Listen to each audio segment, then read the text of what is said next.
कोणालाही न दुखवता जगणे याच्या इतकं सुंदर कर्म जगात दुसरे कोणतेच नाही. आणि ज्याला हे कळले ना त्याला वेगळे पुण्य कमवण्याची काहीच गरज नाही. नमस्कार मंडळी, श्री स्वामी समर्थ. कशा आहात सर्वजण? सर्वांना सर्वप्रथम श्री स्वामी समर्थ. तर आज आहे नव्याची पौर्णिमा. आणि नव्याची पौर्णिमा आमच्याकडे कशा पद्धतीने साजरी केली जाते हे तुम्हाला मी आज व्हिडिओमध्ये सांगते.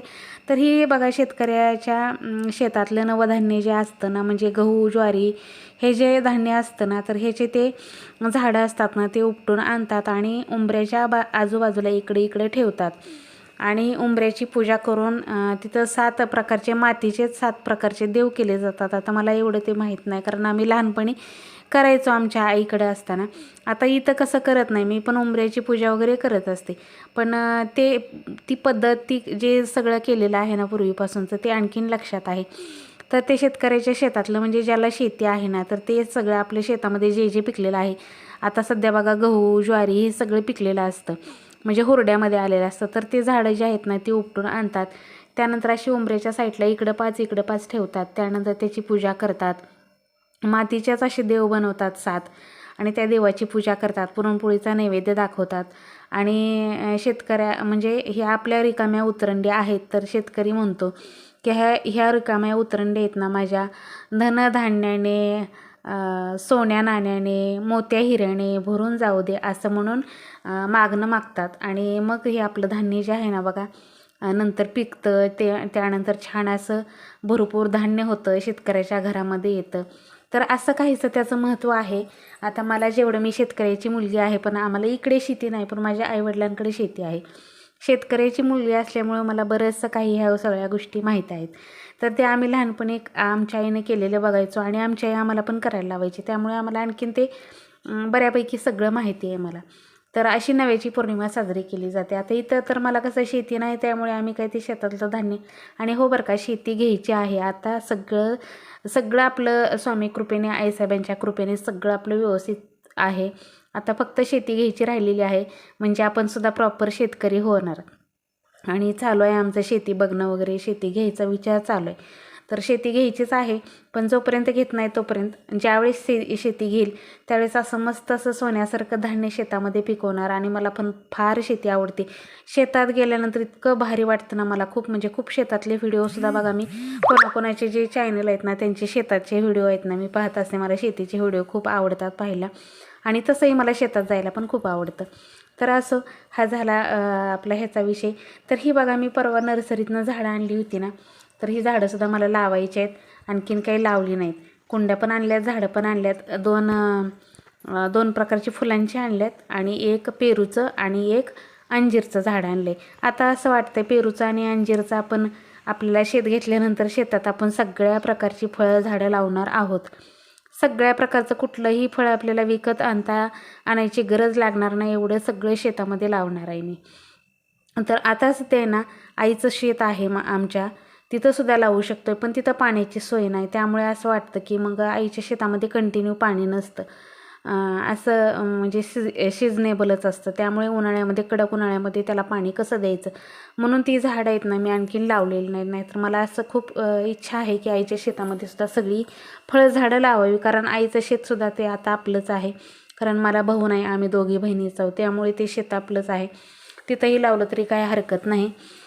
असं पण आता सध्या आपल्या बागेतच लावणार आहे, विचार चालू आहे. बागेमध्ये सुद्धा लावलं तरी काय हरकत नाही, पण आम्ही इथं जास्त दिवस राहणार नाही, त्यामुळे पण असं वाटतं की ही लावावी का नको. कारण आता मी 1-1.5 वर्ष तिथं राहणार आहे. त्यानंतर हे घर भाड्यानं देणार आणि दुसऱ्या घरामध्ये आपलं नवीन जे चालू आहे ना तिकडं वाढणार आहे. तर बघू आता, जे काय असेल ते हे तुम्हाला व्हिडिओमध्ये पुढे कळतच जाईल. असं इकडे सकाळी आज नव्याची पौर्णिमा होती, तर म्हटलं चला गॅसची पूजा वगैरे करून घेतली. प्रसन्न वाटतं बघा सकाळी. आणि त्याचबरोबर सणसुद्धा असेल तर रोज तर करतेच मी, पण सणासुदीला तर आवर्जून करते. इकडे दुधावरची सगळी भरपूर असं दूध होतं, कारण मी गावाला गेले होते ना 2-3 दिवस दवाखाना करण्यासाठी. तर दवाखाना केलेला आहे आणि मला म्हणजे भरपूर असं त्या इंजेक्शनाचा फरकसुद्धा पडलेला आहे. सगळ्या ताई मला कमेंटमध्ये सांगत होत्या, ताई काळजी घ्या. आणि खरं ते मणक्यात इंजेक्शन सोडलं आणि ते एक बरंच केलं. डॉक्टरनेच सांगितलं होतं ऑपरेशन करायची वेळ आलेली आहे सध्या, असं डॉक्टरसुद्धा म्हणले होते. पण बघू आपण हे इंजेक्शन देऊन बघू म्हणले आणि त्यानंतर बरं वाटलं तर ठीक, नसेल तर ऑपरेशन करावं लागेल असंच डॉक्टरांनी सुद्धा सांगितलेलं आहे. पण मला इतकं छान वाटायला लागलं ते इंजेक्शन घेतलेलं आहे तसं असं वाटतं की मी आता पहिल्यासारखी म्हणजे चांगली झाली. पण एवढंच की वाकायचं आणि वजन उचलायचं अजिबात नाही. तर असो, इकडे ते तर त्यांची म्हणजे आमचे रोजचेच कपडे मी मशीनला लावते आणि त्यांचे कपडे जास्त घाण वगैरे असतात तर ते असं बाहेरच धुवायला टाकतात. त्यामुळे कपडे धुवायचं एक काही टेन्शन नाही, भांडे घासायचं आहे. पण धुण्या भांड्याला बाई लावायचं चाललेलं आहे. असं इकडे छान असं मस्त सूर्योदय झालेला आहे आणि पौष पौर्णिमा आपलं माघ पौर्णिमा होती, त्याचबरोबर रविवारसुद्धा होता. आणि कसं होतं बघा, मला दवाखान्यातनं आलं ना असं थोडं निगेटिव्हिटी जाणवत होती.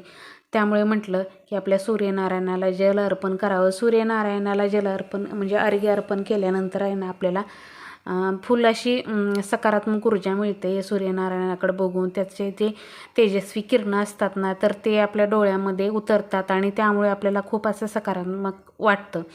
आणि कुठलंही कधीही बघा आपल्याला ज्यावेळेस नैराश्य येत असेल किंवा आपल्याला असं वाटत असेल की म्हणजे सगळं चांगलं असून पण आपल्याला मनामध्ये कुठंतरी हे असं वाटत असेल ना तर त्यावेळेस आहे ना त्या व्यक्तीने आवर्जून जर रविवारी आहे ना सूर्याला जल अर्पण करावे. तर मी तर नेहमी करत असते. पण आता मला हल्ली दवाखाना जसा चालू झाला होता ना तसं मला वरती टेरेसला जायला येत नव्हतं आणि आमच्याकडं सूर्य आहे ना बागेत लवकर दिसत नाही, टेरेसला उगवल्या दिसतो. त्यामुळे मग मी टेरेसला जाते. पण मला ते जिना वगैरे चढायचं नव्हतं त्यामुळे मग मी जास्त करून जातच नव्हते. पण आता दवाखान्यातनं आल्यापासून मला चांगलं वाटतंय. पण मनाला कुठंतरी भीती असते ना की डॉक्टरने ऑपरेशन सांगितलं आहे, मग हे दुखायचं नाही राहिलं तर परत ऑपरेशनच करायचं का, असं थोडंसं माझ्या मनामध्ये खंत होती. त्यामुळे म्हटलं चला आता असं निगेटिव्ह विचार करत बसण्यापेक्षा आपलं सूर्याला जल अर्पण करावं. त्यामुळे आपल्याला नेहमी सकारात्मक ऊर्जा मिळते, पॉझिटिव्ह वाटतं मला तर नेहमी. त्यामुळे तर इकडे आज छान अशी पूजा केली, पौर्णिमेची पोत आपला प्रज्वलित केला. तर आपल्या घरामध्ये देवीची परडी जर असेल तर असे आमुषा पौर्णिमेला असा घरामध्ये पोत प्रज्वलित करावा. त्यानेसुद्धा आपल्या घरातली इडापिडा आहे ना आपल्या मागची ती जात असते. तर आमच्याकडं तर परडी आहेच. तर बागेमध्ये फुलं आणायला आले होते. तर फुलं तर आपली ही पांढरी फुलं तर काही आणखीन उमलली नव्हती, उमलायला लागली होती थोडी थोडी. लाल फुल मात्र उगवलं पण फुलं तशी म्हणावी एवढी नव्हती. आता मी गावाला गेल्यापासून ह्या लोकांनी जास्त काही पाणी वगैरे त्याला झाडांना दिलंच नाही, जास्त लक्ष मग मी नसलं ना की घराकडे सगळीकडं दुर्लक्ष होतं बघा. तर असं तरीही ना कुठं जरी गेलं तरी मी एक रात्रसुद्धा राहत नाही. पण आता दवाखान्यामुळे मला राहण्यात आलं. 3-4 दिवस राहिले, म्हणजे 4 ते 5 दिवस माझे तिकडे गेले. 2 दिवस दवाखान्यामध्ये गेले आणि 3 दिवस आराम केला, बहिणीकडेच राहिले होते. तर असं असं काही हिस्सं झालं. तर काय म्हणतात ना की घराकडे आहे ना घरातली बाई नसली ना, घराची जी घरातली करती लक्ष्मी नसेल ना तर घराकडे खरंच दुर्लक्ष होतं आणि खूप म्हणजे त्या घराला आहे ना आकारच येतो, एक वेगळंच असतं. घरातली बाई हे पण आमच्या ह्यांना पण अजिबात करमत नव्हतं. त्यांना कधी 3-4 दिवस राहिले पण त्यांनासुद्धा असं घरी का रिकामं वाटत होतं. कधी न राहणारी बायको राहिली होती आणि त्यांनी स्वतःच मन धीट करून मला सांगितलं होतं आराम कर, तुला इथं आल्यावर काय आराम मिळणार नाही, तू राहतीतच म्हणून. तुम्हाला खूप दिवसांनी वेल दाखवते. वेल किती छान आलेलं आहे बघा, मला सुद्धा बघून भारी वाटत होतं. एकतर मी 2 दिवस झालं मला इथं पण येऊन, 2 दिवस झालं. पण व्हिडिओ काय मी 2 दिवस अगोदर आरामच केला आणि आजचा पौर्णिमेचा 3रा दिवस, म्हणजे मला 3 दिवस झाले येऊन तसं म्हणायला गेलं तर. तर असं इकडे छान असं आपला वेल आहे ना तुम्हाला दाखवते. मी पहिलं ज्या दिवशी आले ना तर त्या दिवशी सगळी घरं वगैरे साफ केली, घरातल्या सगळ्या लाद्या पुसून घेतल्या. इतकं घरात मला असं कसं तरी वाटत होतं. 3 दिवस नव्हते तर ते म्हणजे तसेही टोटल 5 दिवस. तर हे मोहरीचं झाड आहे ना मनानंच आलं होतं बघा. मोहरीचं झाड आहे ना हे मला माहिती नव्हतं की हे मोहरीचं झाड आहे. पण आमच्या इथं पाण्याला जातात ना बायका तर त्यांनी सांगितलं तो तुम्ही मोहरी पण लावली का असं म्हटल्या. मी म्हटलं कुठे आहे मोहरी, तर त्यांनी दाखवलं ते मोहरीचं झाड आहे.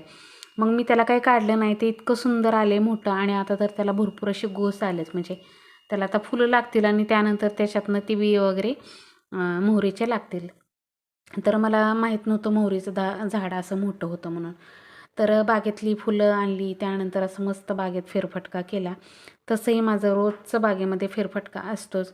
ज्या दिवशी मी तिकडून आले ना तर त्या दिवशी पहिलं आल्यानंतर मी काय काम केलं असेल म्हणजे कपडे बदलले आणि पहिला झाडू घेतला आणि सगळं घर झाडलं. दोन सुपली तर घरामध्ये कचरा निघाला.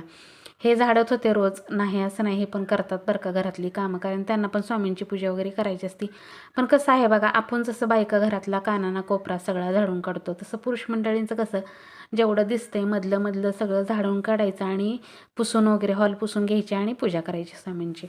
तर कारण रोजचं स्वामींची पूजा त्यांच्याकडे असते ना, तर त्यामुळे त्यांनी हॉल वगैरे पुसून घेत होते, बाकीचं घर नाही, पण सगळं घर झाडत होते.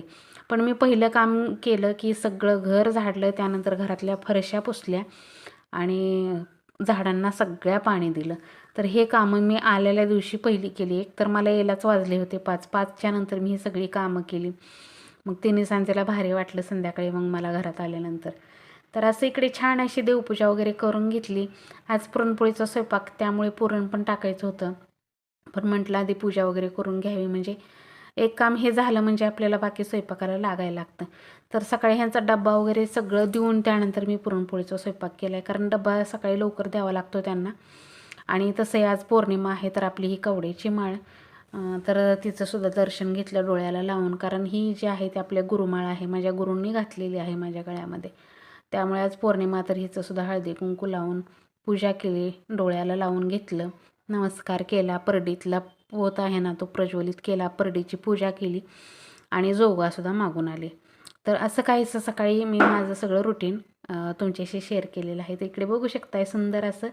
तर इथं शहरामध्ये ना असं खूप घरं नाहीत मिळत जोगवा मागायला. 2 घरं जरी मागितले तरी बाद झालं.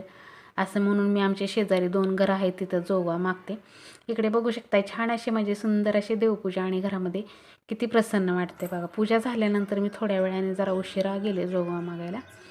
तर आज असं ऊन पडले बघा बाहेर मस्त असं, आणि हेच चालले होते आता साईटवरती. तर हे गाडी वगैरे पुसून घेत होते.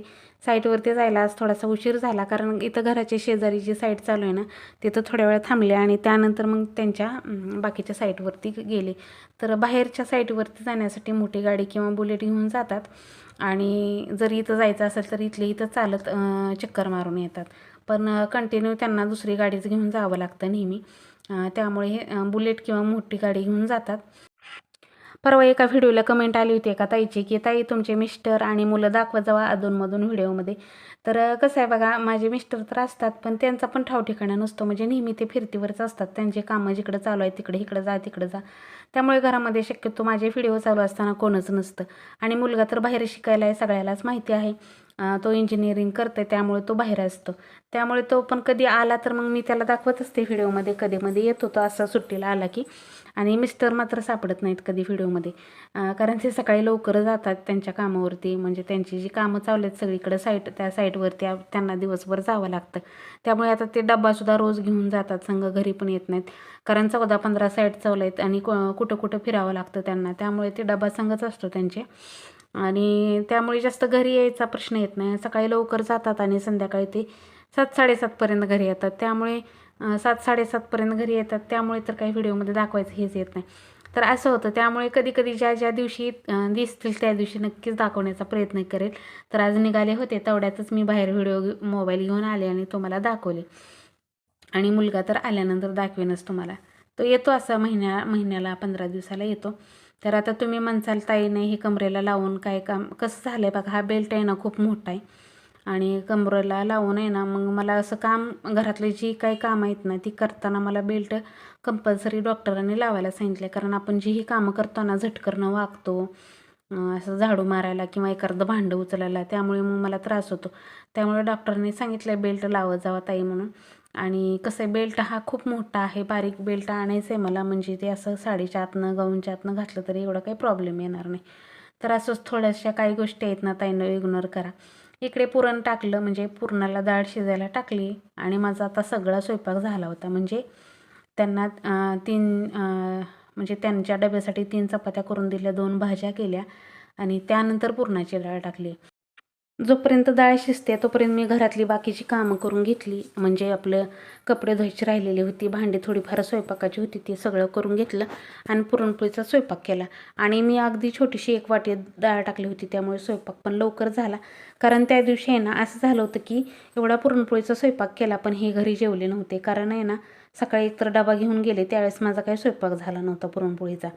आणि संध्याकाळी मात्र बारशाचं आमंत्रण होतं. मी मात्र दुपारी पौर्णिमा सोडली, कारण मी बाहेर कुठंही माझ्या हातावरती परडे असल्यामुळे मी बाहेरचं जेवण शक्यतो खात नाही आणि गेलेच तर असं होतं. त्यामुळे ना मी दुपारीच पौर्णिमा वगैरे सोडून घेतली होती. आईसाहेबांना नैवेद्य दाखवला, परडीमध्ये नैवेद्य भरला आणि डायरेक्ट तुम्हाला पुरणपोळीचा स्वयंपाक केलेला मी काही शेअर केलेलं नाही.